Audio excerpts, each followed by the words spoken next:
The topic of vacations has been coming up a lot lately in my friend circle. Probably because it's the end of summer, or it could be because boy, oh boy, do we just enjoy being around each other. But nevertheless, vacation has been on the brain.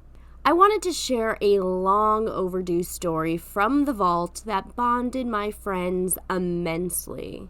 It was a 15-person trip in 2016 to Punta Cana in the Dominican Republic. Maybe that scares you, the idea of traveling with that many people, but you already know I got the juice, aka the tips on how to group vacay right, and that corn kid fucking rules. However, the resort we were on was, como se dice, basura. It was trash. We arrive, our spirits are high, we're ready to party. Our resort, the Rui Niaboa, was deceptively nice on the outside. We all check into our rooms with the understanding that we meet by the pool in 30. Strike one, everyone was only allotted 2 water bottles per day, otherwise you had to pay. Not too great for an all-inclusive. My room looked like, someone gnawed at the locks, scratched at the sides of the door, and then attempted to kick it down, but from the inside. But was that better than staying in the room that was right above the septic tank that was currently leaking? Because that's what 2 of the rooms in our group were dealing with. 15 people, 6 rooms, 3 problems right off the bat. The septic stank seemed like a little bit more of an emergency, and I just ignored the writing on the wall, both literally and figuratively. We met down at the pool, emergencies aside. The resort itself was in a string of resorts, on the end of the string of resorts. When you stay at a place like this, they give you a wristband, and that band is the key, the golden ticket of checking out other resorts. But ours didn't work as a, let's call it a park hopper of sorts. Ours was the lowest of the low, bright neon green. Every resort could come to us, but we couldn't go to them. And believe me, the other resort goers were not trying to get to ours. We looked around, and the food that they were serving by the pool was dry. The pool itself had yellow algae stains all around it, and right from jump, the drinks were watered down. I don't know how they're rationing water, but these drinks were watered down. Because we're all like-minded, the majority of us were glass half full kinds of people. We were trying not to comment. We were trying to see the good. One of the perks was the Niaboa had not only 1, but 2 restaurants. Decisions. And one of our rules as a group was everyone do what you want as long as we had 1 meal a day together as a group, which is my travel tip to you if you're with a large group. Give everyone the space to just chill, vacation how they want, but every day break some bread together, at least once. When that's the rule, 9 times out of 10, everyone is going to want to spend way more time together. But doing it this way doesn't make it feel like a burden or a chore. You get less sick of each other. As far as the 2 restaurants, there weren't. There was one restaurant that flipped its sign every day and called itself 2 different names. This would have been fine had it been sold as one restaurant, 2 names, with all the menu items just reused and scrambled around 2 different menus for your confusion and their entertainment. Would you like to dine outside? We have an army of feral cats that would love to pace around you and make you nervous. They're going to jump on the table and knock over your pasta sauce / salsa. Take your pick. Cats everywhere, guys. So many cats. There were so many cats, I had to look around and make sure we weren't on a prank show. Surely this was a joke. We eat, you guessed, our disgusting meal like we're on Pride fucking Rock, and we get ready to endure 6 more days of this. The silver lining, there's a casino. If you listen to my show, you already know your girl loves to gamble. Blackjack, poker, craps, roulette, baby, give it all to me. But I'm on a resort with arguably tons to do, right? Wrong. We spent 5 out of the 6 nights entering blackjack tournaments or poker tournaments, where the only prize was you get free entry to another tournament or a hat. And yeah, the hat is royal blue. And yeah, it does look exactly like the casino resort hat that you're picturing in your little head. Now, me and my trip partner, we traveled different than everyone else. And the second that we figure out the food on our resort wasn't getting any better, we got to figure out a way to eat with the elite. We'll flip our bracelets. Genius. The nice-ass resort next door to us had white bracelets, and our bracelets were white. on the inside. So day 2 of the Niaboa nightmare, we scope out the scene because the resort next to us was real fancy. And at real fancy resorts, you have to make a dinner reservation the morning of at the restaurant you're choosing in person. Casing the resort taught us that you needed a room number to make said reservation. Quick walk around the premises, we get a room number, we walk up to the restaurant that we want to eat at that night, and you gotta be really confident when you put in your reservation. Yeah, we're room 316. Step 1, boom, completed. Yes, room 316, that's perfect. Is 7 p.m. okay for you? Here you have 2 options. You can say yes and keep it moving, or you say something like, actually, do you have 640 open? We have a coconut carving at sunset and we don't want to miss it. My advice is just say, yeah, 7 is fine. But some people really like to get into character. Once those 2 steps are done, now what you gotta do is execute getting in the restaurant to eat your meal. Because you may also be wearing a neon bracelet from your bum-ass resort turned inside out, you'll need long sleeves. If you have a Johnny Depp level collection of bracelets, then I cannot recommend wearing them enough. All of them. Once you're dressed and walking over, be sure to say things like, thus, arbitrary, and fiscal. Using these words while on a vacation of leisure is a way to mix in. Really punch them. Thus, those numbers on our charts are arbitrary. We have specific instructions to be fiscal this quarter. No one on the resort's gonna question whether or not you belong there because honestly, after hearing your smart conversation on your way to your fancy dinner, those passersby will wonder if they belong there.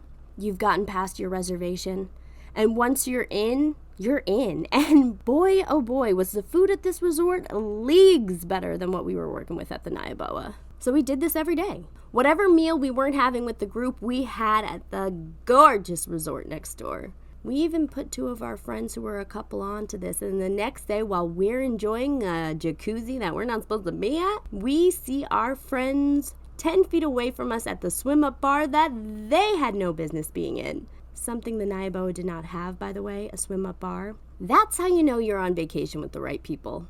Once we linked up with them, the 4 of us went to go get drunk on the beach. A couple of locals who worked for the nicer resort came up to us. They liked our energy. They wanted to take pictures of us having fun and offer us deals on excursions. They even wanted to offer us blow. Eureka! Then my friend mentioned in her drunk excitement that we weren't even staying at this resort. We were at the Niaboa. We snuck in here. Isn't that funny? And honestly, why shouldn't we have told them? Besides the 1,000 reasons we shouldn't have told them. We thought they were on our side. We trusted them. But no, they weren't. Their whole expressions changed. No, over and over again. No, just telling us no. And then they slowly backed away from us, waving their hands like, we don't want anything to do with you. We don't want any trouble. Bro, you just offered to sell us Coke on the beach. Now all of a sudden you're better than us? You heard we're from the Niaboa and you're backing off? Within under 2 minutes, the Debo of the DR came barreling down the beach to kick us off. It was a matter of time. It always is when you resort hop, believe me. So the only move is to walk away, back to the slums where you belong with your head held high. Later that night, did the 4 of us still have steak dinner reservations that we got away with? Yes, we did. Later at the casino, the only source of action we found was another man who was more or less, but really just more, trying to sell us blow again. Resorts, man. One of the guys we were with asked the dealer, you do it first. Before I buy this, you do it first. I wish that happened when I used to waitress. Hey lady, we don't trust you or this restaurant. Mind chomping on these nachos in front of us so we can make sure they're any good? Unlike Tony Montana, I wouldn't have put up a fight and said, no way, man, I'm not doing that. I'm not trying your nachos. Those are good nachos. I would have said, I want you to feel safe eating these nachos, because I would only sell you the best nachos, you dig? He didn't, try his nachos. Perhaps he used a gluten-free chip. The group was getting a tiny bit peeved that the restaurants at the Niaboa were reusing last night's potatoes in the breakfast buffet the next day, and they were disgusting, and the food had an overall bland, disgusting, very undigestible and un-island-like taste. We all were frustrated, but the difference was 4 of us were cracking the code, so we always knew we had the other resort to fall back on. One night, having some laughs with the whole group at the Niaboa, I decided I needed a little pre-bed snack. So I went to go grab a little food. I get these smiley-faced tater tots that tasted like they'd never been within 1,000 yards of salt. Luckily, I'm innovative, and I walk over to the dining area. I went to go grab some salt from this empty table. En route, inside the resort, I get catcalled by the staff. A group of 6 men that were sitting there, and they see me walk by, and they start whistling and sucking at me in their uniforms. That was the last straw. The hotel ended up letting all 15 of us have lunch at one of the gorgeous resorts all the way down the strip as an apology for the general dumpster fire that was our experience. But by the time we walked 25 minutes down the beach in the sun to this other resort, when we arrived, the Niaboa didn't tell them we were coming. We had one friend in the group who was almost fluent in Spanish and had to explain everything and how we were sent here and how we were promised this beautiful buffet lunch, and finally, towards the end of the buffet, they let us eat. We looked like Peter Pan and the Lost Boys, and maybe they felt bad for us. It was just a low moment, a Niaboan moment.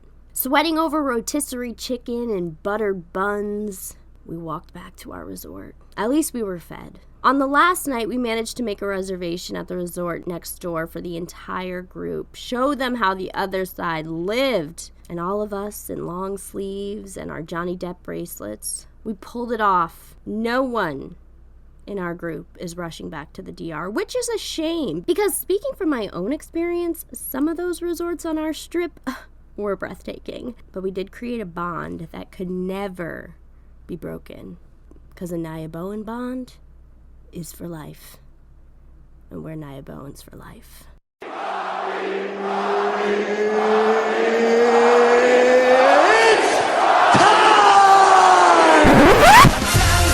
Time for the Rocker.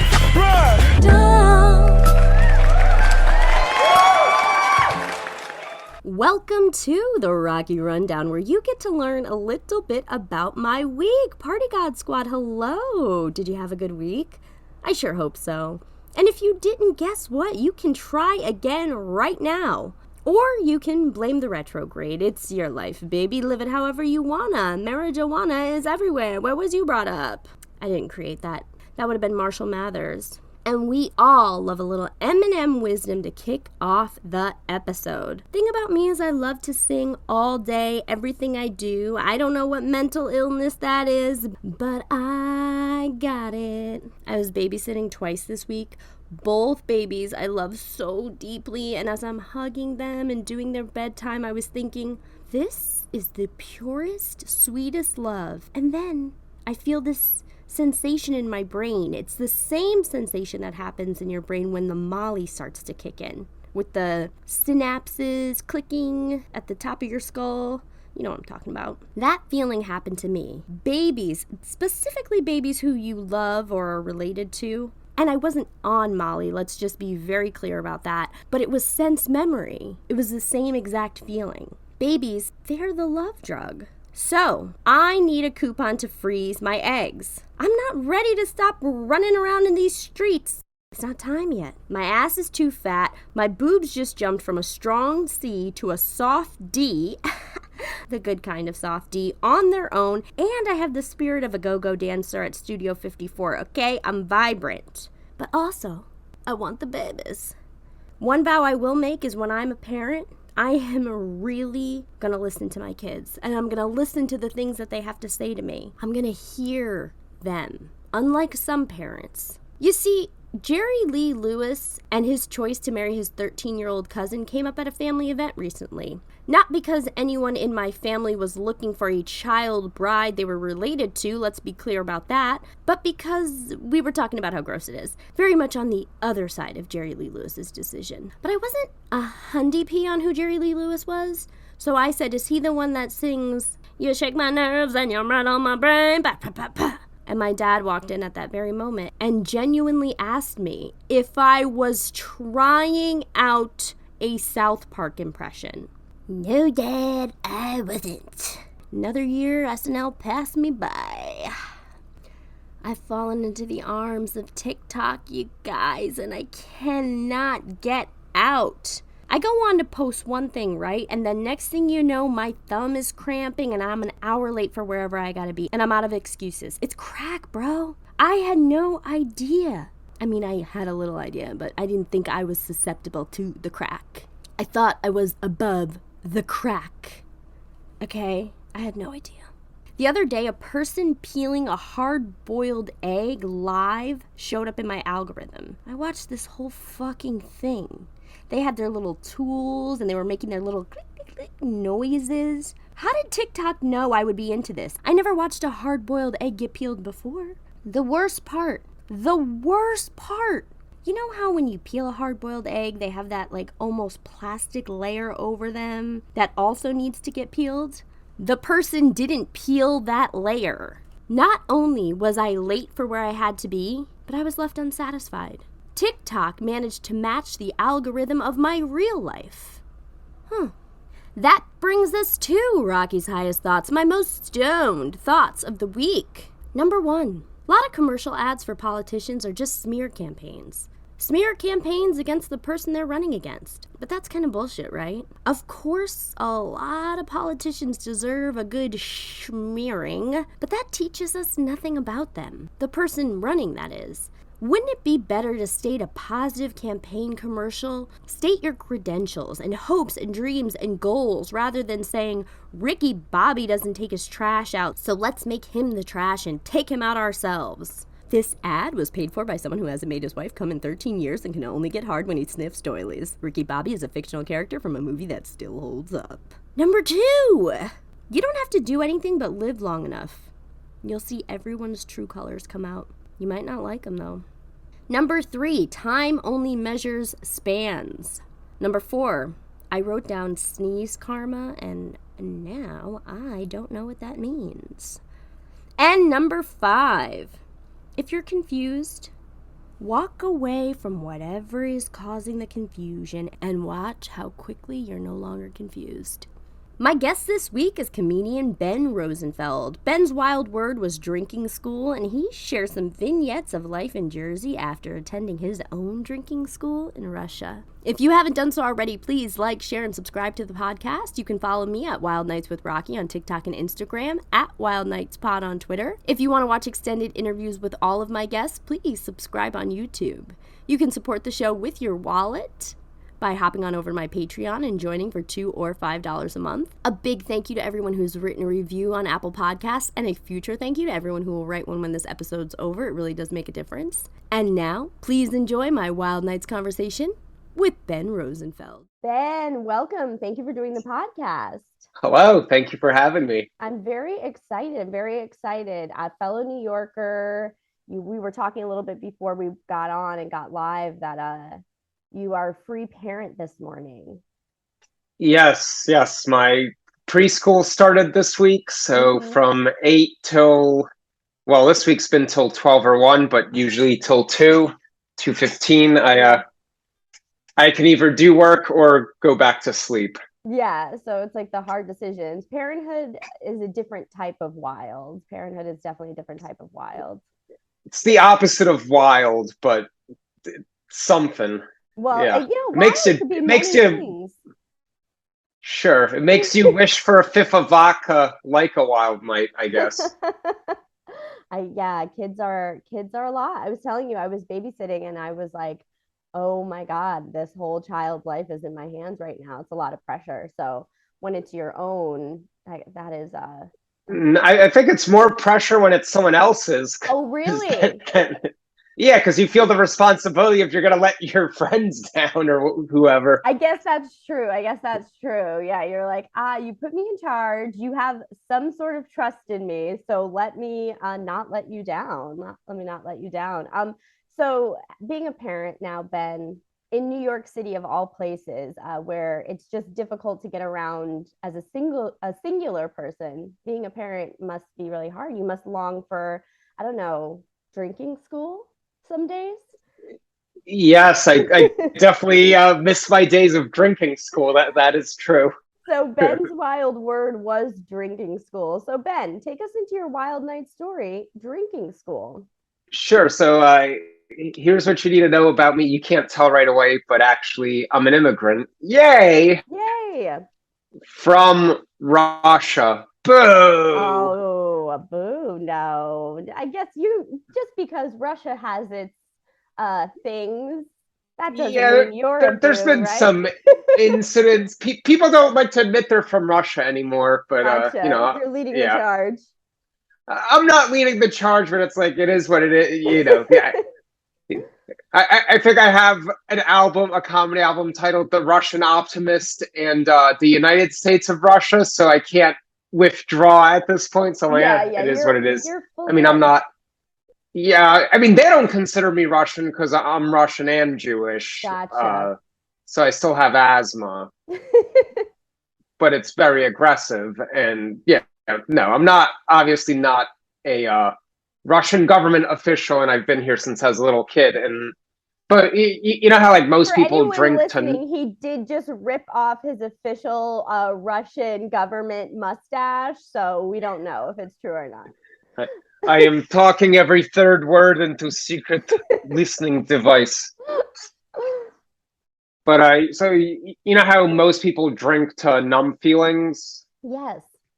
Well, Russians drink to have feelings. Interesting. Interesting. Yeah, and we don't really do like American college. There's a lot of drinking games. Russians more like drinking jobs. Wow. And one's called "Нельзя руку менять," meaning whoever starts pouring drinks has to keep pouring all night. Oh, so they're Americans like call it a in charge. bartender. Yeah. Gotcha. Yeah, but it's like who's ever, you're at a house party, who's ever pouring is pouring for everyone all night. Uh, and Russians don't do that. We only have one drinking game. It's where they tell you to drink and you have to drink.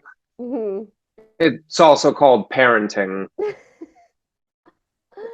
So my dad, he raised me on his own, right? And when I was 16, he sent me away to drinking school, which was just the two of us sitting in the kitchen drinking. Vodka, I assume. That's a Yes, okay. mostly vodka. I was Russian homeschooled. Gotcha. And my dad, he'd give me report cards like you're failing beer because you like taste of Bud Light. Were you really homeschooled?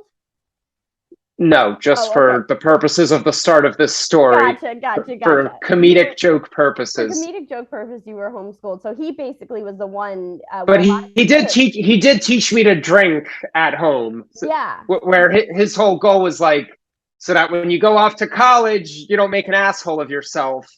So here, start drinking a little bit, so then you're not in over your head, and then you can outdrink everyone. That was a real goal. I do kind of agree with that as a parent in a parenting style, kind of like the Regina George mom. If you're going to do it, I'd rather you do it in the house, because I feel as though a lot of Americans, and you probably notice this just meeting Americans, a lot of Americans will just get trashed at such a young age and then try to hide it from their parents because they're afraid of the consequences. And then because of that, find out their limits the hard way. So it's kind of cool that your dad was like, hey, these are where the limits are, and this is how much you can drink in a, backwards, fucked up way. Everything is like backwards and fucked up, right?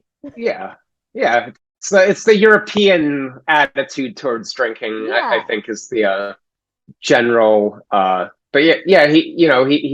We do drinking school, and he'd like give me report cards and be like, "You're failing beer because you like taste of Bud Light. Yeah. I taught you best beer is vodka." I think he'd get nostalgic. Like when I was your age, we didn't have vodka. I drank bottle of gasoline. Oh my gosh. And for like the drinking school final exam, my dad fed me shots and then started interrogating me to see how I do under duress. What?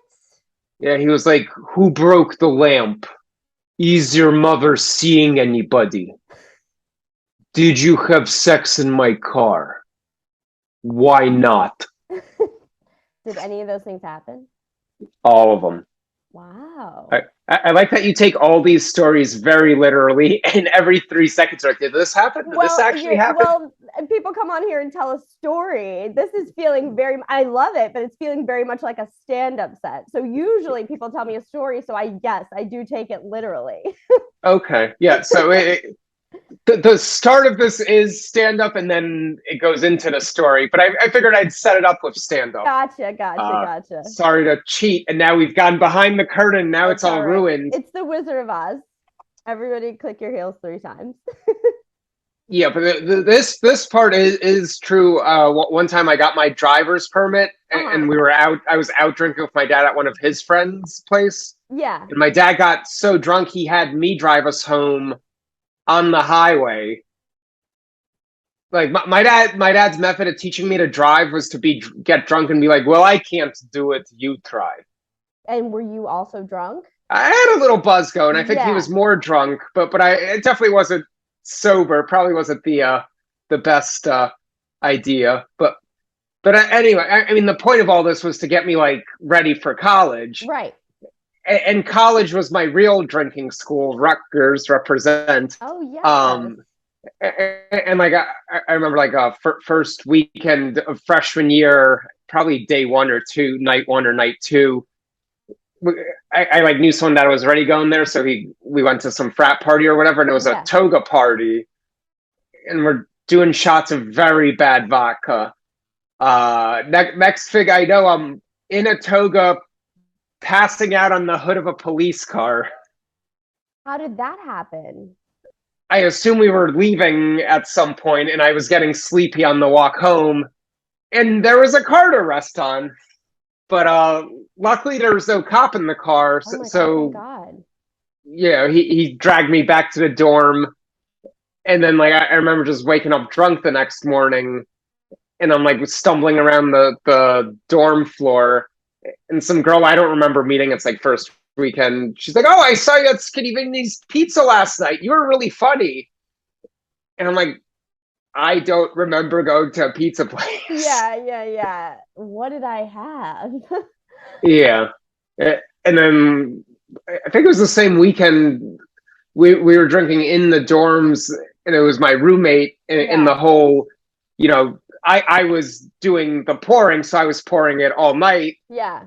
So he got too drunk and he got like a little sick, but then like, especially like the first weekend, I guess all the RAs are crawling around, so they like noticed there was vomit somewhere, so then they followed the little garbage trail. Yeah. And then are like knocking on the door, like, "Are you okay?" And then they made him, he was like fine, he just got a little drunk, threw up, felt better, but then they like made him get in an ambulance and go to the hospital, and that got him like 100 hours of community service. Jesus. Which then ruined his freshman year grades, because all he was doing every fucking weekend was community service. Was a community service at 7 a.m.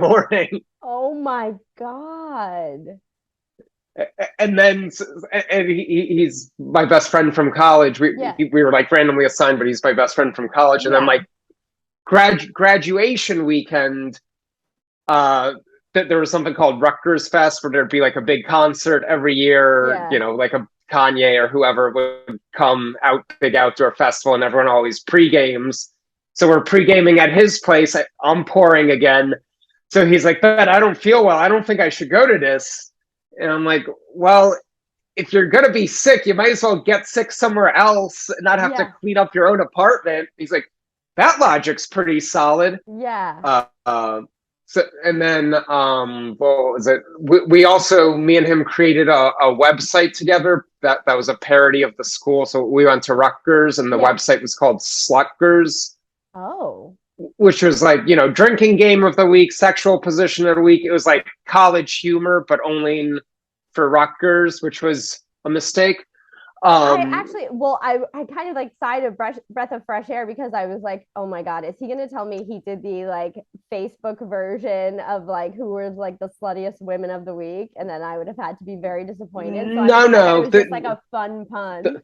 The motto, yeah, one, it's a pun, and two, is like everyone's a slut, guys as well. Like it wasn't Yes, yes. Slut sex is, yeah, specific, it's gender not, specific. it's slut is not gender specific. And slut isn't necessarily a bad thing. So it can be a fun thing like your website too. Right. But yes, it's a play on Rutgers, like Yeah. more wordplay. Also, I think at one point, I don't know if it's still true, but Rutgers had a higher than average STD rate prevalence. Oh my goodness. So I think that was how that came about. And they also have something called the RU screw, which is just, administration in general, government incompetence, but it was called the RU screw because like Yeah.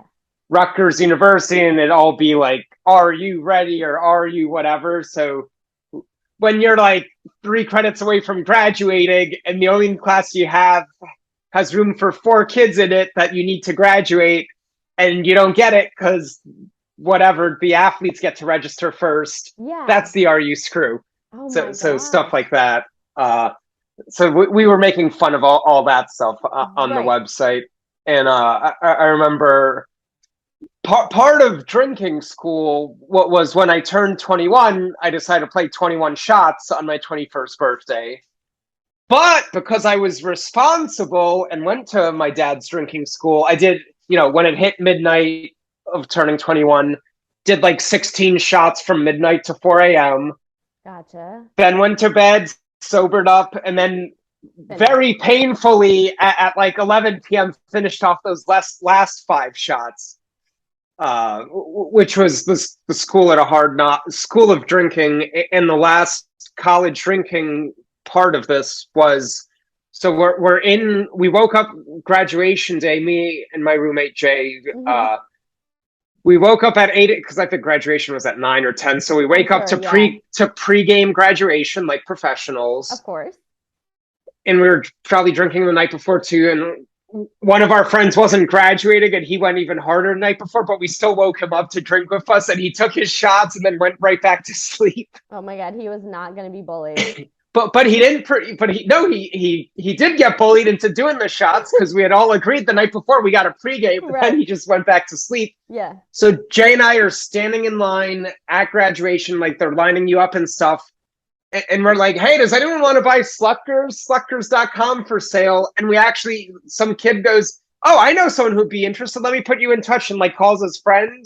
And we wound up selling the website for like $800 while drunk in line at graduation. Oh my God. Is it still a thing? No, that's the most disappointing part. Is we're like, "Oh, great, someone will continue it, and we don't have to do this." And then within 6 months, it was like defunct. Your legacy. Yeah, legacy got destroyed, but that was my wild night of 4 years of college drinking. You took us through everything. Now, I have a question. Being from Russia, going through drinking school, as you said, when you came over to America or when you drink with Americans who drink vodka, are you a little bougie about your vodka or you'll drink I, anything? no, I'm quite bougie about Hmm. all my liquor at this point. Yeah. So I like But studied I mean, abroad in even Aus. in your youth, like, were you bougie then? Like, I won't drink certain vodkas. I was bougie about vodka. I mean, it's also, I would say, my first 1 to 3 drinks of the night. I'm Hmm. quite picky and bougie, but once it's flowing, then it's like, oh, whatever, fine. Yeah, of But, course. but yeah, when I'm sober Starting and off. sipping or just getting started, definitely. I mean, the best vodka, my grandpa used to flavor his own vodka, where he would Hmm. put like a garlic and a red hot chili pepper and some other stuff in a vodka bottle and let it sit for like 2 weeks. And that was like the best, smoothest vodka anywhere. Red chili pepper, black chili pepper, and a couple cloves of garlic. Oh, Highly, yeah. highly recommend it. Well, I bet he like perfected that over the years too. Yes, yes. I Secret family recipe. I tried to do that with, I think it was some kind of whiskey or it was years ago, but I tried to put cinnamon in something and let it marinate, I guess, and left the cinnamon in too long. It kind of tasted like, I don't know if you've ever accidentally gotten deodorant on your tongue, but Yeah.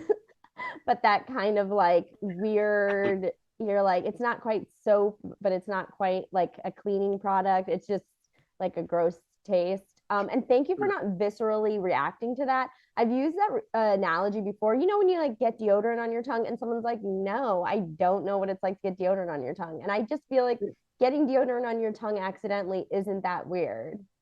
Yeah, I don't think I've done it, but I can use my imagination. And I mean, you smell the deodorant, you can imagine it doesn't taste. It Great. tastes chemically. Yeah. It's just weird. So that's what putting the cinnamon sticks in whatever, I think it was kind of a whiskey, but whatever we put it in, it just like didn't, it just wasn't good. So that's cool that you know people who can like make liquor. Yeah. I mean, he'd buy like regular vodka in the Yeah, and then store, but make it then himself. like enhance it. Yeah. And with the bougie drinking, my dad took me to Europe before college for Hmm. like a month. So we were drinking like nice beers, like Belgian beers and all this like flavorful stuff. So yeah, when I got to college, I was very bougie.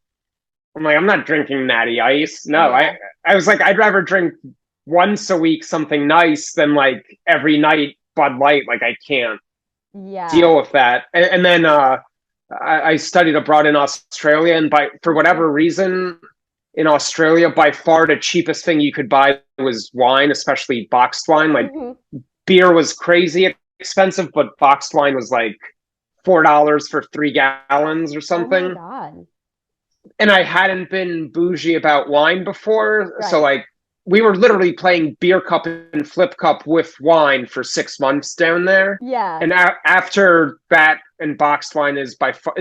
I think now like some boxed wine is like decent, but especially like 15, 20 years ago, whatever, like no boxed wine was good. No. And after 6 months of Australian boxed wine, I literally couldn't drink wine for 5 years.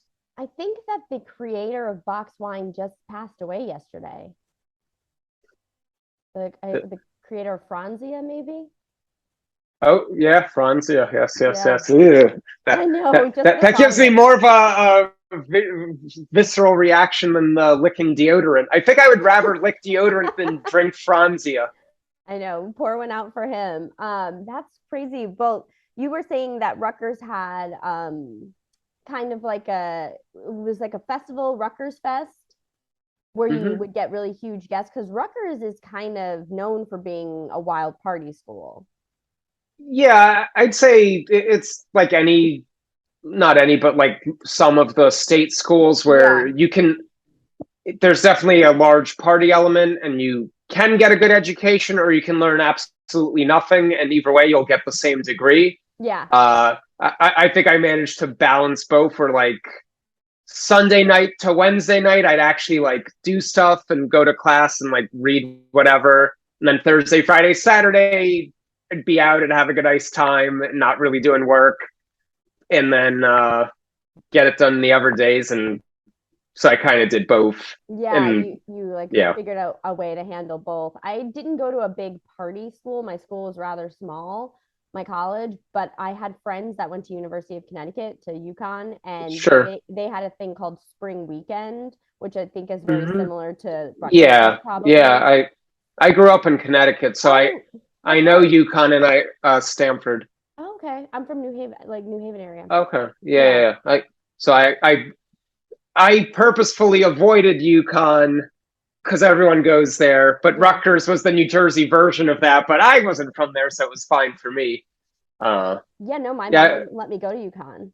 I wanted to go there so bad. It's such a party school, and that's all I wanted to do. And she was like, no, because it's like very dangerous for women at UConn, or at least it was when I was in high school. And she was like, yeah, you're not.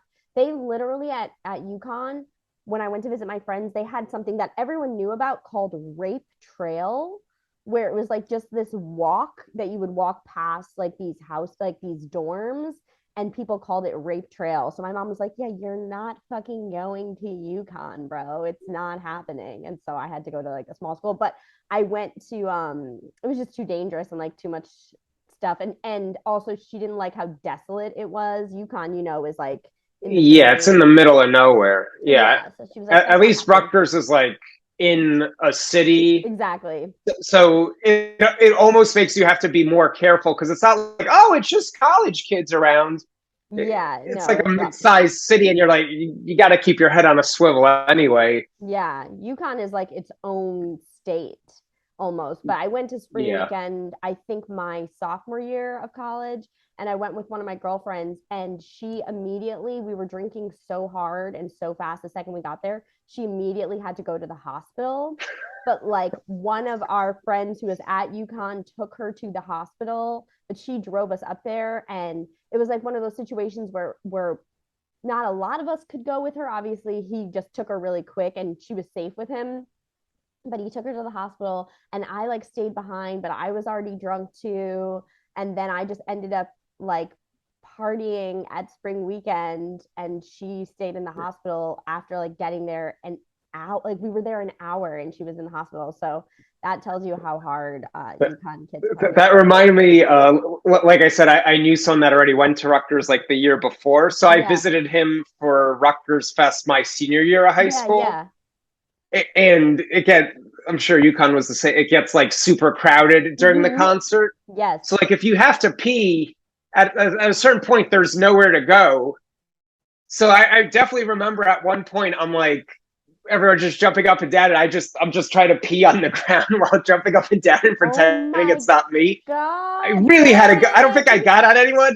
But then the funniest part about it You was don't think you got on anyone? You just said everyone was packed in. I was trying to aim it all the way down, like just Oh down at my my God, own your feet. socks are just soaked.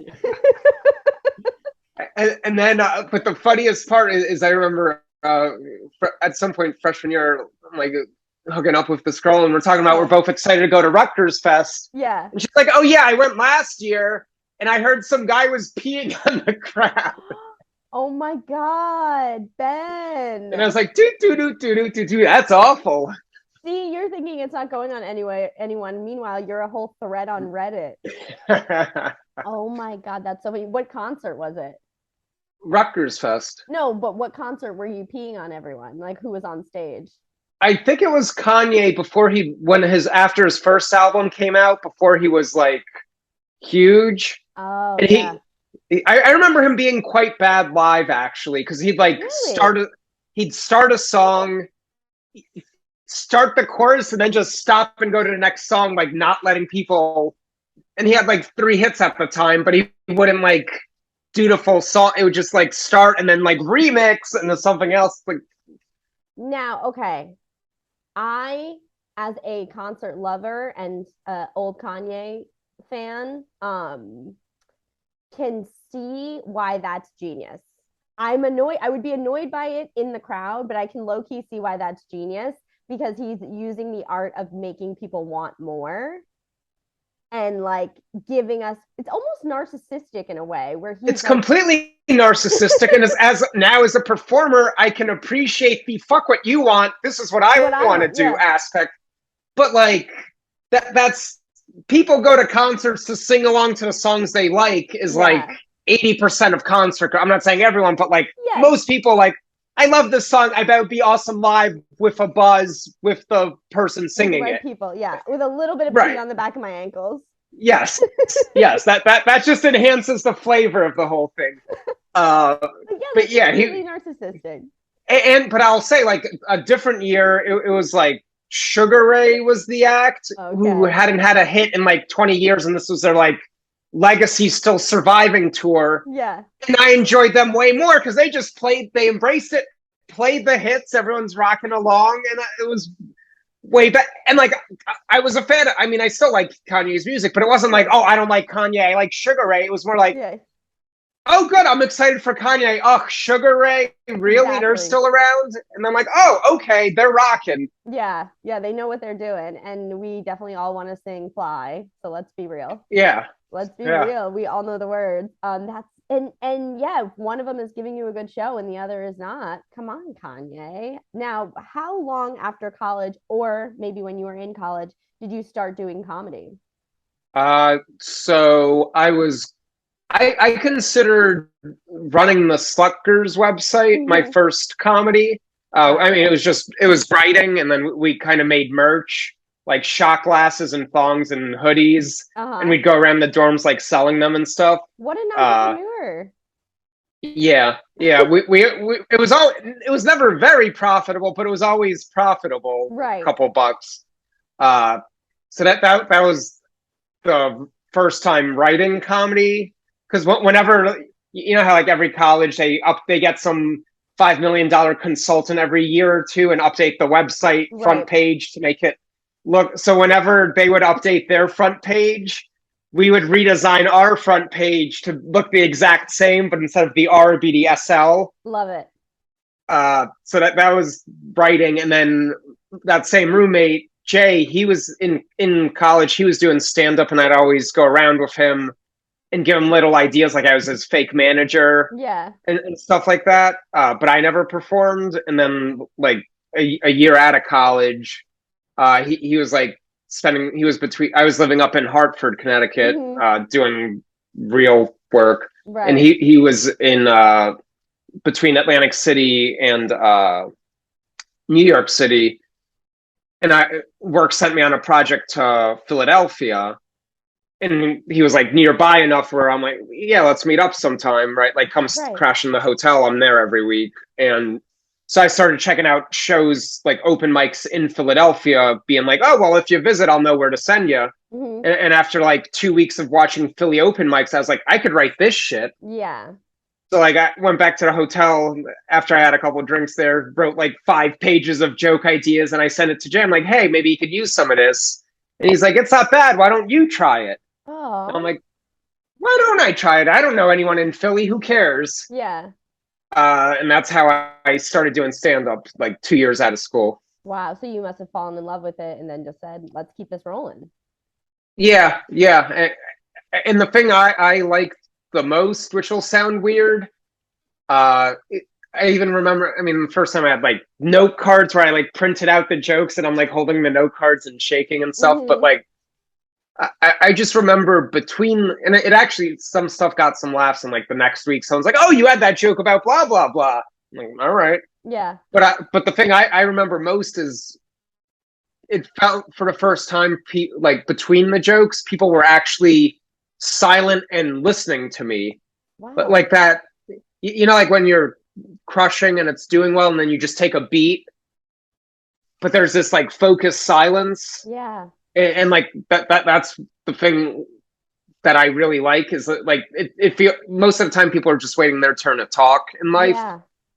but that's the only time it feels like people are just shut the fuck up and listen to me. So that was what drew me in, I think. And they want to hear what you have to say because a lot of the time, of course, any audience, most of the people, we were saying this almost similarly to when we were talking about concerts, any audience is going to enjoy what they want to see. People don't want to go pay money for a stand-up show. People don't want to pay money for a concert. People don't want to pay money for anything where they're going to go and not have a good time, right? Everyone wants to be entertained. Now, of course, there's a few people out there who don't, but we're not talking about them. We're talking about the majority. And Or often it's a the wife wants to see it and drags the husband who's like, oh, fuck this guy. yeah, you got to win them over. There's lots of versions of that, yeah. But Of course, there are lots of versions of that, but for the most part, people want to be entertained. at least one person that in the group wants to have a good time and be entertained. Yes, so they are And rooting they for may or you. may not have brought other people that want to have a good time and be entertained. Exactly. So people are rooting for you. They're listening because they want that release, right? People want that laughter release, and those silent moments are the tension builders that give us the big release. Now, you have an album recording. Let's talk a little bit about that. Yes, this coming Saturday, September 24th, I believe, based on when this gets released. Uh huh. Saturday, September 24th at the People's Improv Theater Loft in New York City on West 29th Street between 6th and 7th Avenue.